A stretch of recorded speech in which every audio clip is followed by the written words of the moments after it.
আসসালামু আলাইকুম। নতুন আরেকটি ক্লাসে সকলকে স্বাগতম। আজকে হচ্ছে আমরা আমাদের উচ্চতর গণিত বইয়ের 10.1 অর্থাৎ দ্বিপদী বিস্তৃতির 5 নম্বর অঙ্কের সমাধান করব। তোমরা জানো আমরা কিন্তু প্রত্যেকটা অধ্যায়েরই কিন্তু প্রত্যেকটা অনুশীলনীর তোমার হচ্ছে জেনারেল ম্যাথ, হায়ার ম্যাথের A to Z আমরা সকল ম্যাথ সমাধান করি, তাই না?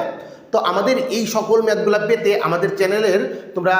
প্লেলিস্টে গিয়ে প্রত্যেকটা চ্যাপ্টারের প্লেলিস্টে গিয়ে কিন্তু A to Z সবগুলা ম্যাথ তোমরা কিন্তু দেখে নিতে পারো এবং তোমাদের বন্ধুদের সাথে ক্লাসগুলো একটু শেয়ার করতে পারো। দেখো আমরা 5 নম্বর প্রবলেমটা কত ইজি ওয়েতে সমাধান করতে পারি। তাহলে দেখো আমরা জাস্ট তোমার হচ্ছে নিম্নোক্ত বিস্তৃতি সময়ের প্রথম 4টি পদ নির্ণয় করো বলছে যে দ্বিপদী বিস্তৃতি বা প্যাসকেলের সূত্র যে কোনো একটি ব্যবহার করে। তাহলে দেখো আমি কিন্তু এই অধ্যায়ে তোমরা জানো যতগুলো ম্যাথ করাইছি সবগুলা কিন্তু আমি দ্বিপদী বিস্তৃতি করাচ্ছি এবং একটা ম্যাথ তোমাকে প্রথমবার মানে 1 নম্বর ম্যাথ যেটা সেটা আমরা প্যাসকেলের ত্রিভুজ সূত্র দিয়ে আমরা করাইছিলাম, যে প্যাসকেলের ত্রিভুজ দিয়ে আমরা 1 নম্বর প্রবলেম সমাধান করছি। তোমার যদি ওটা দেখতে মন চায় তুমি 1 নম্বর ক্লাসটা দেখে নিবা। আর প্রত্যেকটা ম্যাথ কিন্তু আমরা দ্বিপদী বিস্তৃতি করতে পারি, কারণ দ্বিপদী বিস্তৃতিতে করলে আমাদের ম্যাথটা ইজি হয়, অল্প সময় হয়ে যায়। দেখো আমরা তাহলে দ্বিপদী বিস্তৃতির সূত্রটা লিখি যে আমরা এখানে তো তোমার হচ্ছে এই চ্যাপ্টারে কিন্তু সবগুলা ম্যাথ আমাদের একটা সূত্র দিয়ে হয়। সেই সূত্রটা কি, যে তোমার হচ্ছে 1 প্লাস তোমার যদি y থাকে 1 প্লাস y তারপরে n, 1 plus y to the power n বলতে কি বুঝাইলাম যে 1, এখানে দেখো প্রত্যেকটা সামনে 1 থাকে আর এখানে y বলতে এখানে একটা কিছু ভ্যালু থাকবে, যেমন এখানে -1/2x আছে, এর কিছু একটা থাকবে, সেটা যদি থাকে আর উপরে যদি n থাকে সেটার দ্বিপদী বিস্তৃতি বের করার ফর্মুলা হচ্ছে তোমার n c0 এই যে y টু দি পাওয়ার 0। তোমার কি যে n c0 y to the power 0, যে তোমার হচ্ছে n কি এই যে এখানে পাওয়ার যেটা থাকবে, তারপরে y কি এই যে এখানে যেটা থাকবে x1 এর সাথে যেটা থাকবে সেটা, তারপরে প্লাস এরপরে আবার n c1 তারপর y to the power 1 plus n c2 y to the power 2, মানে জাস্ট এখানে তোমার এক এক করে বাড়াবা আর এই যে y এর পাওয়ার এক এক করে বাড়াবা, তারপরে প্লাস তোমার হচ্ছে n মানে এটা কত পর্যন্ত যাবে এরপর আমরা ডট ডট দেই, প্লাস ডট ডট ডট তোমার হচ্ছে n cn y to the power n। তাহলে যতক্ষণ না পর্যন্ত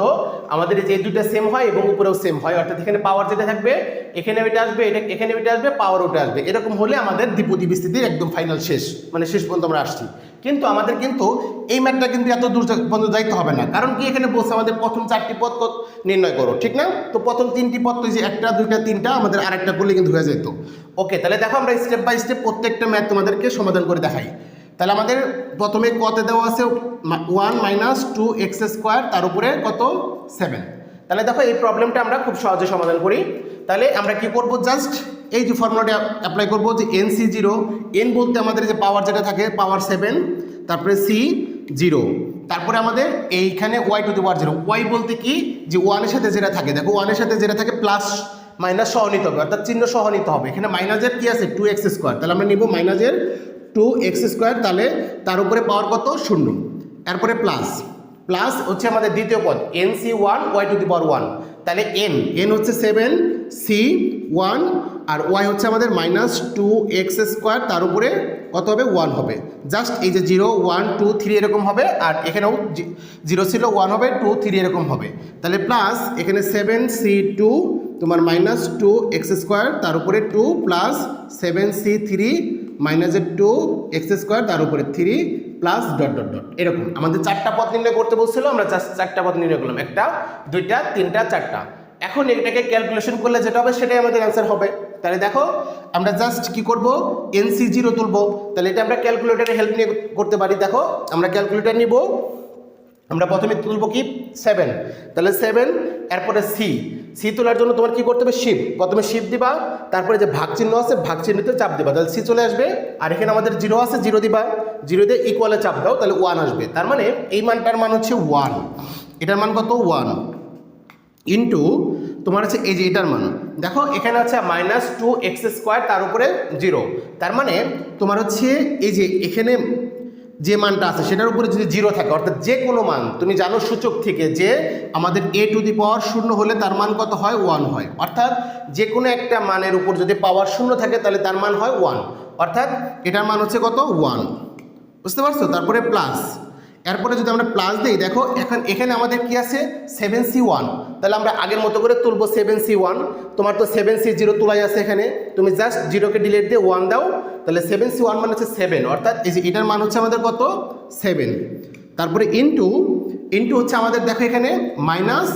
আছে, তার উপরে পাওয়ার কত 1। আমরা জানি কোনো কিছু যদি মাইনাস থাকে তার উপরে যদি পাওয়ার যদি বিজোড় হয় তাহলে তার মান কত হয়, মাইনাস হয় না, মাইনাস হয়। তাহলে এখানে ব্র্যাকেট দিয়ে আমরা মাইনাস রাখলাম, মাইনাস, আর 2-র উপরে 1 দিলে তো 2ই হবে, আর এক্স স্কোয়ার তার উপরে 1, তার মানে আমাদের পাওয়ারের সাথে পাওয়ার গুণ হয়, এই 2-র সাথে 1 গুণ করলে কত হবে 2, তার মানে এক্সের উপরে পাওয়ার হবে 2, ঠিক আছে। তারপরে প্লাস, এরপরে 7c0, দেখো 7c0 মানে কত, সরি 7c2, তাহলে আমরা কি করব, জাস্ট 7c1 তোলা আছে আমাদের ক্যালকুলেটারে, আমরা জাস্ট কি করব যে 1টাকে ডিলিট দিয়ে 2 তুলো, তাহলে 7c2 মানে হচ্ছে 21, অর্থাৎ এটার মান হচ্ছে কত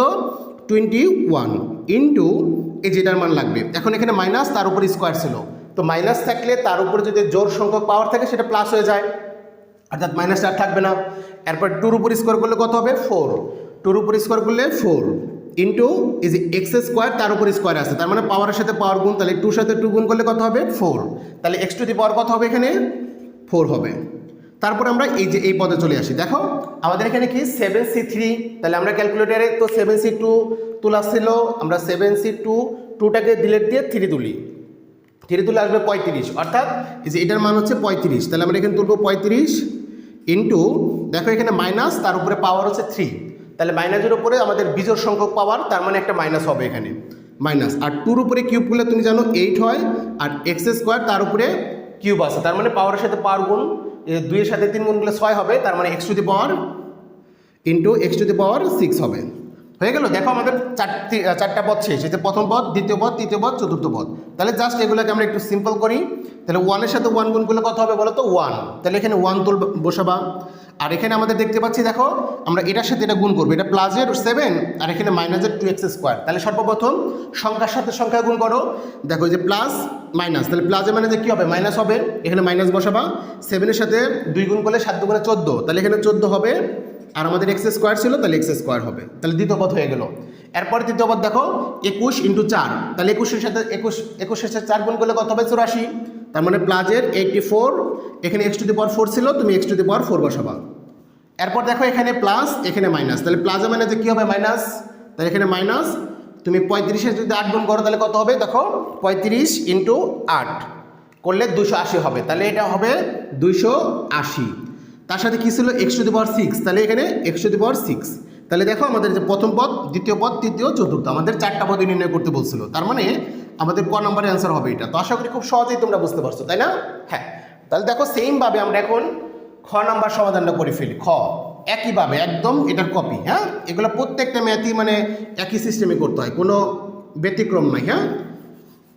তো তোমাদের কাছে একটা রিকোয়েস্ট হচ্ছে, আমাদের কিন্তু চ্যানেলে কিন্তু তোমার হচ্ছে তোমাদের জেনারেল ম্যাথ এবং হায়ার ম্যাথ প্রত্যেকটা অধ্যায়ের কিন্তু আমরা A to Z প্রত্যেকটা অনুশীলনী সমাধান কিন্তু করাই, তাই না? এগুলো কিন্তু প্লে লিস্টে সুন্দর করে সাজানো আছে, প্লে লিস্টে গিয়ে এগুলো তোমরা সবগুলো ম্যাথগুলো তোমরা করে নিতে পারো, হ্যাঁ, এবং তোমাদের বন্ধুদের সাথে একটু ক্লাসটা শেয়ার করে দিতে পারো। ওকে, দেখো এখন আমরা খ নাম্বারটা সমাধান করব। খ নাম্বারটা হচ্ছে 1 + 2/x টু দি পাওয়ার 4, এটাকে আমরা দ্বিপদী বিস্তৃতি করব এই যে ফর্মুলা দিয়ে। তাহলে দেখো আমরা কি করব, আমরা জাস্ট প্রথমে তুলব কি যে nc0, তাহলে n কত আমাদের এই যে 4, তাহলে আমরা এখানে তুলব 4c0, তারপরে হচ্ছে y to the power 0, y হচ্ছে কি এই যে 1-এর সাথে যেটা থাকে আমাদের কি আছে প্লাসের 2/x, তাহলে প্লাস তো আর দেওয়া লাগবে না, তাহলে 2/x তার উপরে কত 0 প্লাস, এরপর আমাদের কি nc1 y to the power 1, তাহলে nc1 n হচ্ছে আমাদের 4, c1 y হচ্ছে 2/x তার উপরে 1 হবে প্লাস এই যে 4c2 2/x তার উপরে কী হবে 2 হবে প্লাস 4c3, জাস্ট এই যে এগুলা 0 1 2 3 বাড়তেছে, আর উপরে শুধু খালি পাওয়ারও বাড়তেছে 0 1 2, এবার 3 হবে, তাহলে 2/x তার উপরে 3 প্লাস ডট ডট ডট। এখন দেখো আমরা আগের মতো জাস্ট ক্যালকুলেশন করে ফেলবো যে 4c0 মানে তোমার 1 আসবে এখানে, যে 4c0 এখন এখানে যদি 0 থাকে এখানে তোমার যতই থাকুক এখানে 0 থাকলে সেটা 1 হয়, আর কোনো কিছুর উপর পাওয়ার তোমার হচ্ছে 0 দিলে তো 1 আসে তোমরা জানো, তার মানে এটার মানও 1, তাহলে 1 × 1 প্লাস, এখন দেখো এখানে 4c1, তো 4c1 যখন তুমি দেখবে এখানে 100 এখানে c1 মানে এখানে যদি 1 থাকে এখানে যা থাকে সেটাই হয় অ্যান্সার, তাহলে এখানে কত 4 হবে ইন্টু দেখো 2-র উপরে 1 বসালে কত হবে 2, আর x-এর উপরে 1 বসালে তো x-ই হবে, ঠিক না? হ্যাঁ, তারপরে প্লাস এরপরে 4C2, দেখো 4C2, তাহলে এটা ক্যালকুলেটর হেল্প নেই আমরা যে 4C2 তুলবো, যে 4 তারপরে সি হচ্ছে কীভাবে তুলবো, শিফট দিয়ে আমরা যে ভাগে চাপ দেবো, সি চলে আসবে, আর এখানে আমাদের 2 ছিল, 2 দিয়ে আমরা জাস্ট ইকুয়ালে চাপ দেবো, তাহলে আসবে 6, তাহলে এটা মানে আছে 6, তাহলে এখানে 6 তুলবো, আর এখানে 2-র উপর স্কোয়ার করলে তুমি জানো 4 হয়, আর নিচে এক্সের উপর স্কোয়ার করলে এক্স স্কোয়ার হয়, তারপরে এখানে প্লাস প্লাস দেব, এরপরে 4C3, তাহলে আমাদের তো 4C2 তোলাই আছে, আমরা 2টাকে ডিলিট দিয়ে জাস্ট 3 দেই, দিলে আমাদের আসবে 4, এটার মান আসবে কত, 4, তাহলে 4 ইন্টু দেখো 2-র উপরে কিউব আছে, এটা কিন্তু কিউব, তাহলে 2-র উপরে কিউব দিলে তো 8 হয়, 8, আর এক্সের উপর কিউব দিলে এক্স কিউব, তারপরে প্লাস ডট ডট ডট। এখন দেখো জাস্ট এটাকে আমরা একটু ছোটো করবো, তাহলে আমাদের কিন্তু ক্যালকুলেশন শেষ। তাহলে 1-এর সাথে 1 গুণ করলে কত হবে বলো তো, 1 প্লাস, এখানে দেখো যে এটা পূর্ণ সংখ্যার নিচে মনে মনে একটা 1 থাকে, তো আমরা জানি গুণ করার ক্ষেত্রে উপরেটার সাথে উপরে গুণ করতে হয়, নিচের সাথে নিচে গুণ করতে হয়, তাহলে 4 দুগুণে হয় 8, আর 1-এর সাথে x গুণ করলে x, প্লাস দেখো 4 6 24, আর নিচে এক্স স্কোয়ার, প্লাস 4 8 32, আর নিচে এক্স কিউব, তারপরে প্লাস ডট ডট ডট। দেখো আমাদের বলছিল 4টি পদ নির্ণয় করো, তাহলে প্রথম দ্বিতীয় তৃতীয় চতুর্থ, 4টি পদ কিন্তু নির্ণয় হয়ে গেছে, তার মানে এটা হচ্ছে আমাদের অ্যান্সার। দেখো খুব সহজে কিন্তু আমরা খ নাম্বার কোশ্চেনটাও সমাধান করে ফেলতে পারলাম। আমাদের জাস্ট আরেকটা প্রবলেম আছে গ নাম্বার প্রবলেমটা আমরা খুবই দ্রুত করে ফেলি, এটা আমি একটু মুছে দেই। দেখো গ নাম্বার প্রবলেমটাও এটার মতনই, সেম টু সেম, কোনো ব্যতিক্রম নাই, হ্যাঁ, প্রত্যেকটাতে একই ফর্মুলায় আমরা ব্যবহার করব। তাহলে গ নাম্বার কি বলছে আমাদের, 1 মাইনাস 1/2x টু দি পাওয়ার 7, তাহলে দেখো এটা আমরা কীভাবে সমাধান করতে পারি, সেমভাবে এই ফর্মুলাটা ইউজ করবো, NC0 y to the power 0, n হচ্ছে আমাদের 7, C0, x হচ্ছে আমাদের মাইনাস 1/2x, তার উপরে 0, এখানে আমাদের মাইনাস সহ নিতে হবে, হ্যাঁ, মানে এখানে যে চিহ্ন থাকে চিহ্ন সহ নিতে হয়, তারপরে প্লাস, তারপরে 7C1, তারপরে যে মাইনাস 1/2x, তার উপরে 1, জাস্ট আমরা জাস্ট এখানে খালি C0 1 2 এরকম বসাবো, আর এখানে ওয়াইয়ের মান যেটা আছে সেটার উপরে খালি পাওয়ার খালি 1 করে বাড়াবো, 0 1, এরপরে 2, তারপরে 3 এরকম আসবে, প্লাস 7C2, এই যে আমাদের ওয়াইয়ের মান এটা, তার উপরে পাওয়ার হবে 2, প্লাস এই যে 7C3 মাইনাস 1/2x, তার উপরে cube, plus dot dot dot, এরকম, বুঝতে পারছো তাই না? হ্যাঁ, তাহলে দেখো এখন আমরা কি করবো, 7C0, তো আমি একটু আগে বললাম এখানে 0 থাকলে তাহলে এটার অ্যান্সার হয় 1, তাহলে 7C0 মানে হচ্ছে 1, আর কোনো কিছুর পাওয়ার যদি 0 হয় তার মানে হয় 1, তাহলে এটার সাথে 1 হবে, তারপরে প্লাস, এরপর 7C1, এখানে 1 থাকলে এখানে যেটা থাকে সেটা অ্যান্সার হয়, তাহলে 7 হবে এখানে, আর এখানে দেখো মাইনাস, তার উপরে 1 পাওয়ার, তো মাইনাসের উপর যদি বিজোড় সংখ্যক পাওয়ার থাকে সেটা মাইনাস হবে, তার মানে এখানে একটা ইন্টু মাইনাস থাকবে, আর 1-এর উপরে 1 যদি পাওয়ার বসাও তাহলে আসবে 1, আচ্ছা এখানে ইন্টু হবে, আর এই 2x-এর উপর যদি 1 পাওয়ার বসাও আমাদের 2x-ই হবে, তাহলে এটা ব্র্যাকেটে থাকবে, এরপরে প্লাস 7C2, তাহলে এটা তুমি ক্যালকুলেটরের মাধ্যমে তুলবা, তাহলে তুমি সর্বপ্রথম কী করবা, 7 তুলবা ক্যালকুলেটর থেকে, সি শিফট এই যে ভাগ, তারপরে নিচে 2 ছিল 2 দিবা, এটা দিলে আসবে তোমার 21, তাহলে এখানে আসবে 21 ইন্টু, দেখো এখানে মাইনাস, তার উপরে পাওয়ার হচ্ছে 2, তাহলে 2 তো জোর, তাই না, মাইনাসের উপর জোর সংখ্যক পাওয়ার থাকলে সেটা প্লাস হয়ে যাবে, ওকে। এই 1-এর সাথে তুমি যদি স্কোয়ার করো তাহলে কত আসবে, 1-এর উপর স্কোয়ার করলে 1ই চলে আসে, আর 2 উপর স্কোয়ার করলে 4 হয়, 2-র উপর স্কোয়ার করলে 4 হয়, আর x-এর উপর স্কোয়ার করলে তোমার x স্কোয়ার হবে, তাহলে এটা হবে, তারপরে এখানে দেবা প্লাস 7C3, তাহলে তুমি ক্যালকুলেট তুলবা, 7C2 তোলা ছিল আমাদের, জাস্ট 2কে আমরা ডিলিট দিয়ে দিই, এখানে আমরা 3 তুলি, অর্থাৎ 7C3 তুললাম ইকুয়াল, তাহলে 35 আসবে, এখানে আমরা 35 বসাবো, তারপরে ইন্টু আমাদের দেখো এখানে মাইনাস, তার উপরে কিউব, অর্থাৎ মাইনাসের উপরে বিজোড় সংখ্যক পাওয়ার, তাহলে একটা মাইনাস আসবে, আর 1-এর উপর কিউব করলে তুমি জানো 1 আসে, আর 2-র উপরে কিউব করলে 8, আর x-এর উপরে কিউব করলে x কিউব, তাহলে এটা হইলো আমাদের। দেখো এখন জাস্ট আমরা একটু এটাকে ছোটো করবো, 1-এর সাথে 1 গুণ করলে তুমি জানো 1 আসে, আর এখানে দেখো এই -1 আর এখানে 1 গুণ করলে তো -1 উপরে, আর এখানে আমাদের প্লাস, তাহলে আমরা যখন এটার সাথে এটা গুণ করবো, এই প্লাস মাইনাসে কিন্তু মাইনাস, তাহলে এখানে হবে মাইনাস, আর উপরে 1 আর 1 গুণ করলে হয় 1, আর নিচে আমাদের 2x আছে, তাহলে 2x বসবে, বুঝতে পারছো ব্যাপারটা, জাস্ট প্লাসে মাইনাসে মাইনাস, তারপরে আমরা সরি এখানে 7 হবে, হ্যাঁ, যে এই 7 তো আমরা গুণ করতেছি তাই না, 7-এর সাথে ওই 1 গুণ করলে 7 হবে, তার সাথে উপরে 1ই আছে, তার মানে 7ই হবে এখানে, আর নিচে হচ্ছে আমাদের এর নিচে মনে 1, সেই 1-এর সাথে 2x গুণ করলে আমাদের 2x হয়, বুঝতে পারছো ব্যাপারটা, হ্যাঁ, তারপরে প্লাস এখন দেখো যে এটার সাথে এটা যখন এটা গুণ করবো, এটা পূর্ণ সংখ্যা, তার মানে নিচে মনে মনে 1 আছে, তাহলে উপরের সাথে উপরে গুণ, 21-এর সাথে 1 গুণ করলে 21 হবে, আর 1-এর সাথে 4x² গুণ করলে 4x² হবে। এরপর দেখো আবার এটা প্লাস, এটা মাইনাস, তাহলে প্লাসে মাইনাসে কী হবে? মাইনাস, যেহেতু এখানে গুণ চিহ্ন, তাহলে প্রথমে দিব মাইনাস, এই যেটা তো আমাদের পূর্ণ সংখ্যা, তার মানে নিচে মনে মনে 1, তাহলে দেখো 35-এর সাথে 1 গুণ করবা, 35 পাবা, আর নিচে 1-এর সাথে তুমি 8x³ গুণ করলে 8x³। তাহলে দেখো এটা হচ্ছে আমাদের, দেখো 4টা পদ পাই গেছে, প্রথম, দ্বিতীয়, তৃতীয়, চতুর্থ, আমাদের 4টে পদে নির্ণয় করতে বলছিল। তাহলে দেখো এটা আমাদের গ নম্বরের অ্যান্সার। তো আশা করি খুব সহজেই তোমরা 5-এর ক, খ, গ, হ্যাঁ 3টা প্রবলেম বুঝতে পারছো। তো দেখা হবে পরবর্তী ক্লাসে, সে পর্যন্ত সবাই সুস্থ থাকো, ভালো থাকো, আসসালামু আলাইকুম।